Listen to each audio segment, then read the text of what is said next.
আসসালামু আলাইকুম। Recipe by beauty চ্যানেলে আপনাদেরকে স্বাগত জানাই।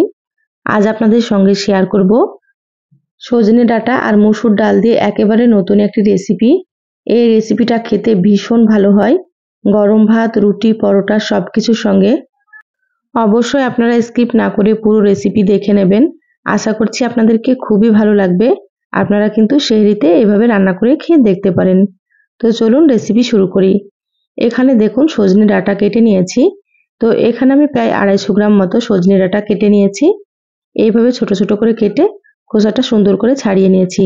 তারপরে খুব ভালোভাবে ধুয়ে পরিষ্কার করে নিয়েছি। তো এখানে আমি আমার পরিমাণ মতো নিয়েছি, আপনারা কিন্তু আপনাদের পরিমাণ মতো নিয়ে নেবেন। এবার এখানে দেখুন নিয়েছি মসুর ডাল। তো ডালগুলো আমি 1 ঘন্টার জন্য ভিজিয়ে রেখেছিলাম। এই রেসিপির জন্য কিন্তু ডালগুলো অবশ্যই ভিজিয়ে রাখতে হবে, তাহলে রেসিপিটা খুবই সুন্দর হবে। ডালগুলোকে খুব ভালোভাবে ধুয়ে পরিষ্কার করে তারপরে পানিটাকে ঝরিয়ে নিয়েছি। এবার এখানে দেখুন নিয়েছি একটা মিক্সার জার। এবার আমি মিক্সার জারে ডালগুলোকে নিয়ে নিচ্ছি।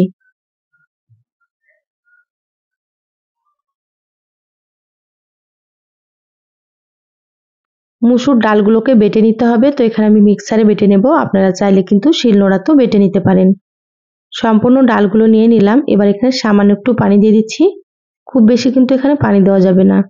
2 থেকে 3 চামচ পানি দিয়ে দিলাম। এবার বেটে নিয়ে ফিরে আসছি। দেখুন ডালগুলো বেটে নিয়েছি। তো একেবারে মিহি করে বাটিনি, হালকা একটু দানা দানা করে বাটতে হবে ডালগুলোকে। আপনারা কিন্তু এইভাবে বেটে নেবেন। এবার একটা মিক্সিং বোলে নিয়ে নিচ্ছি ডাল বাটা।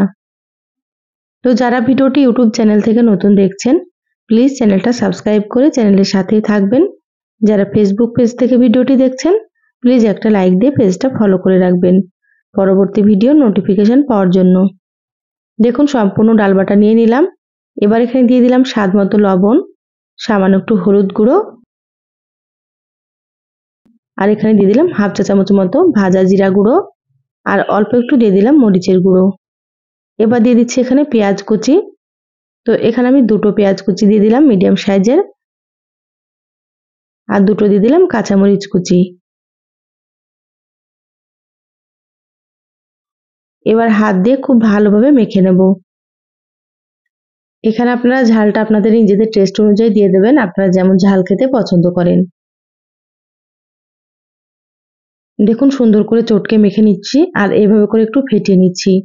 তাহলে কিন্তু রেসিপিটা খুবই ভালো হবে। আপনারা একটু সময় নিয়ে এটা খুব সুন্দর করে একটু ফেটিয়ে নেবেন। খুব ভালোভাবে 5 মিনিট ফেটিয়ে নিয়েছি। দেখুন অনেকটাই কিন্তু হালকা হয়ে গিয়েছে। যখন ফেটানো হবে তখন বুঝবেন এটা কিন্তু অনেকটাই হালকা হয়ে যাবে, মানে পাতলা মনে হবে। তখন বুঝবেন যে এটা সুন্দর মতো ফেটানো হয়ে গিয়েছে। এবার আমি হাতটা পরিষ্কার করে নেব। গ্যাসে একটা কড়াই দিয়ে দিলাম। এবার এখানে দিয়ে দিলাম 3 টেবিল চামচ মতো সর্ষের তেল। তো এখানে আমি সর্ষের তেল দিলাম, আপনারা চাইলে কিন্তু সয়াবিন তেল দিতে পারেন। প্রথমে তেলটা খুব ভালোভাবে গরম করে নিতে হবে। তেল গরম হয়ে গিয়েছে। এবার আমি ছোট ছোট করে বড়ার মতো করে দিয়ে দিচ্ছি। একটু মোটা রেখে বড়াগুলো আমি তৈরি করে নেব, খুব বেশি পাতলা করব না। দেখুন আমি কিভাবে তৈরি করে নিচ্ছি। এইভাবে তৈরি করলে কিন্তু খেতে অনেক বেশি ভালো লাগবে। বড়াগুলো কিছুক্ষণ মিডিয়াম আঁচে ভেজে নিলাম। এবার আমি উল্টে নিচ্ছি।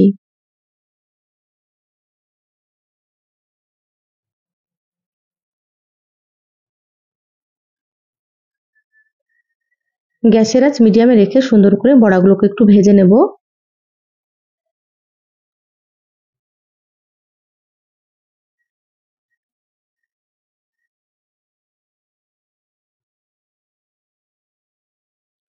দেখুন উল্টে পাল্টে সুন্দর করে ভেজে নিয়েছি, ভাজা হয়ে গিয়েছে। এবার আমি তুলে নিচ্ছি বড়াগুলোকে, আর বাকি যেগুলো আছে একইভাবে ভেজে নেব। দেখুন বড়াগুলো দেখতে কতটা সুন্দর হয়েছে। এগুলো কিন্তু এমনিতেও খেতে অনেক বেশি ভালো লাগে। সবগুলো বড়া ভেজে প্লেটে তুলে নিয়েছি।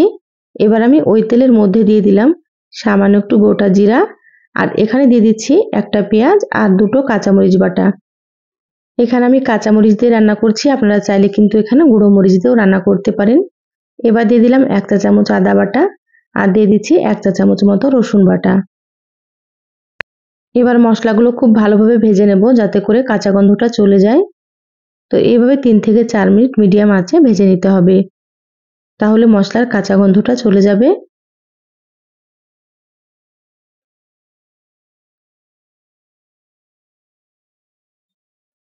খুব ভালোভাবে মশলা ভেজে নিয়েছি। এবার আমি এখানে দিয়ে দিচ্ছি স্বাদ মতো লবণ।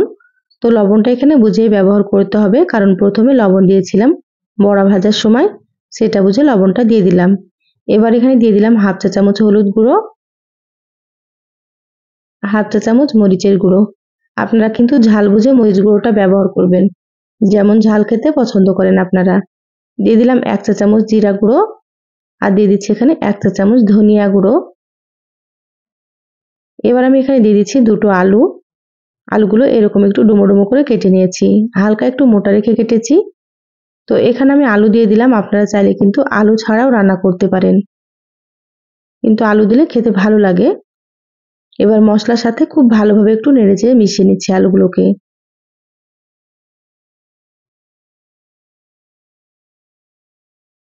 আলুগুলো সুন্দর করে একটু কষিয়ে নিতে হবে।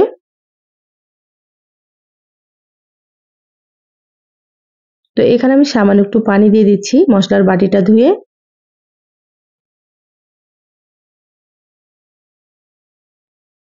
খুব সুন্দর করে একটু নেড়েচেড়ে নিলাম।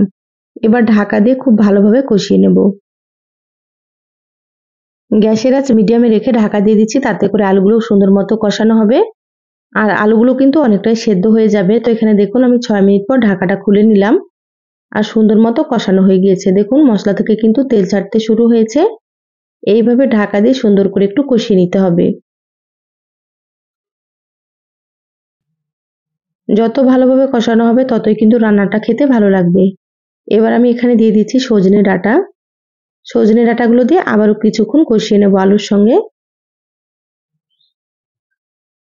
আপনারা যদি এই রেসিপিটা সেহরিতে রান্না করে খান তাহলে দেখবেন 1 প্লেট ভাত কিন্তু নিমেষেই শেষ হয়ে যাবে, কারণ খেতে এতটাই সুন্দর হয়।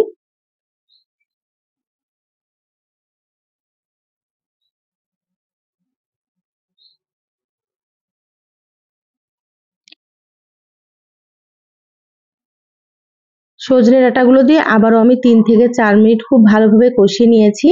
এবার এখানে দিয়ে দেব ফুটন্ত গরম পানি।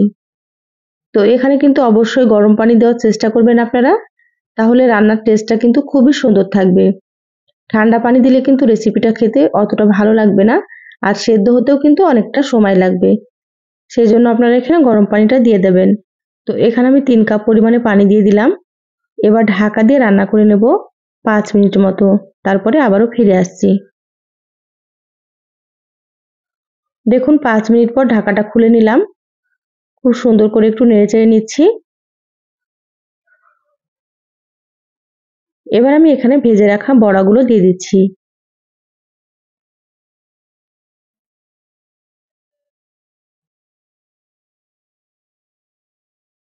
সম্পূর্ণ বড়াগুলো দিয়ে দিলাম। খুব ভালোভাবে একটু নেড়েচেড়ে নেব।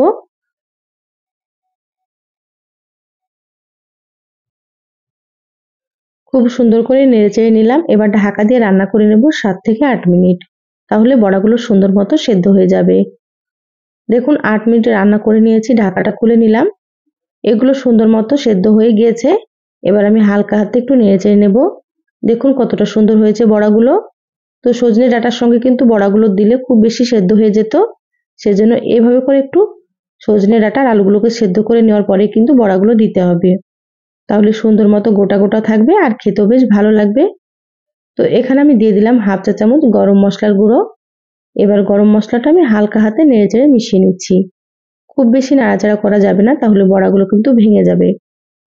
মশলা খুব ভালোভাবে নেড়েচেড়ে মিশিয়ে নিলাম। রান্না হয়ে গিয়েছে, গ্যাস বন্ধ করে দিলাম।